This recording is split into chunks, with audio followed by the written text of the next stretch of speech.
Hey there, everyone. Welcome to Bioresearch Station 71. I'm Dr. Damian Wolf. People around here joke that I get all the quote-unquote impossible tasks. Maybe it's the 1860 IQ, or maybe I'm just incredibly stubborn. But either way, I am absolutely thrilled to welcome our new clerical staff and junior researchers to your mandatory training explainer. I've actually been with the Foundation for over a decade and a half, interviewing and analyzing some of the most fascinating anomalies on record. But today we are talking about one of my absolute favorites. You've been assigned to Office A19, which means you're getting a very unique supervisor. So we're going to dive into exactly what it takes to maintain and work alongside SCP-086. All right, let's quickly run through our agenda for this explainer. We'll be covering an introduction to SCP-086, the anatomy of office equipment, our feeding and maintenance procedures, your clerical duties and boundaries, emergencies and distress signals, and we'll wrap up with ethics and its Euclid classification. Okay, moving right along to Section 1, Introduction to SCP-086. Meet your new administrator. So, to really wrap your head around SCP-086, we kind of have to rewind to June 12, 1978. That is the day a highly respected Foundation administrator was presumed killed by PN-class events, right after the decommissioning of another anomaly. But just over a week later, maintenance staff were clearing out his office when a rotary telephone on his desk suddenly began to ring. And get this, it wasn't even plugged into a jack.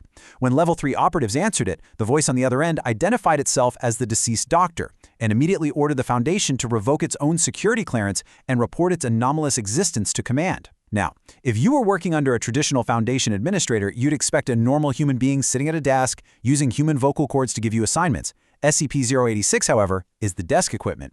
It's composed of living biological material encased in a carapace of chitin, keratin, calcium carbonate, and even traces of nylon, rayon, and polyester.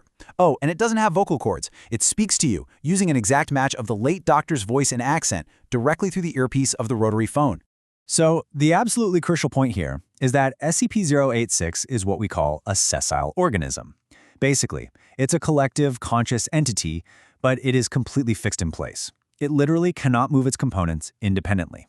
This means it is entirely dependent on you, its clerical staff, for its day-to-day survival. We have to maintain all 8 of its components within 6 meters of each other at all times. Which brings us to Section 2, Anatomy of Office Equipment. The biology behind the stationery. It is absolutely wild how perfectly standard 1978 office supplies map to biological organs here. As a guy who spent 15 years picking apart anomalies, I can tell you this completely defies all standard biological logic, which is exactly why it's so fascinating. SCP-086-1, the rotary phone, actually contains a massive block of neural tissue. It's essentially the brain, despite some pretty weird anatomical irregularities. It even has an ear equivalent built right into the mouthpiece so it can hear you. Components 2, 3, and 4, that's the pencil sharpener, stapler, and microfiche reader, are actually its food intake organs. The water cooler, component 5, acts as a combination bladder and bowel, and the filing cabinet, component 6, houses all of its sensory and manipulatory organs. Now, we absolutely have to talk about components 7 and 8. A scientific calculator, and a slide rule. We haven't actually figured out their exact biological function just yet. The calculator accepts input, sure, but it just spits out random glyphs and LED noise. But we do know they play a wildly vital role in its cognition. SCP-086 has explicitly told us that removing these items from its vicinity causes severe confusion and physical discomfort. So keep them within that 6-meter radius. Seriously, do not test this boundary. All right, Section 3, Feeding and Maintenance Procedures, a strict dietary regimen. When you're dealing with anomalies, your schedule is literally everything. Reliability here is life or death. Every 6 days, you must feed exactly 4 commercially purchased 16-centimeter HB pencils to the pencil sharpener. Every 7 days, the stapler needs a fresh block of exactly 200 standard staples. And every 20 days, the microfiche reader requires exactly 15 sheets of blank cellulose acetate film, which we actually produce right here on site. Remember guys, this isn't normal office restocking, this is anomalous digestion. Let's walk through the pencil feeding ritual step by step, since it's the one you'll be doing the most. You'll insert the pencil into the wall-mounted sharpener and turn. You have to keep going until at least 95% of the mass of the pencil is converted into shavings, basically consumed by the organ. Now here is a critical safety precaution, so listen up. If the sharpener appears clogged, do not empty it, ever. You just step back, Wait exactly 10 minutes for the internal biology to process the intake, and then resume sharpening until all 4 pencils are totally gone. And, well, whatever goes in must come out, right? This is the slightly less glamorous part of the job. SCP-086-5, the water cooler, actually stores metabolic waste. Whenever that cooler fills up more than halfway, you are required to drain the waste matter and incinerate it immediately. It's absolutely vital for the entity's health and, frankly, the biosafety of Office A19. Section 4. Clerical Duties and Boundaries. Professionalism with Anomalous Entities. First and foremost, we need to establish boundaries. There will always be one armed guard staffed outside Office A19. Your secretarial post will have a single direct connection to SCP-086-1, the rotary phone. Every single conversation you have with SCP-086 must be recorded, transcribed, and archived. No exceptions whatsoever. In my 15 years here, I can promise you, if it isn't transcribed, it didn't happen. Now, the entity does genuinely enjoy working and reading. You will provide it with non-classified clerical work and reading material, but only after Site Command explicitly approves the request.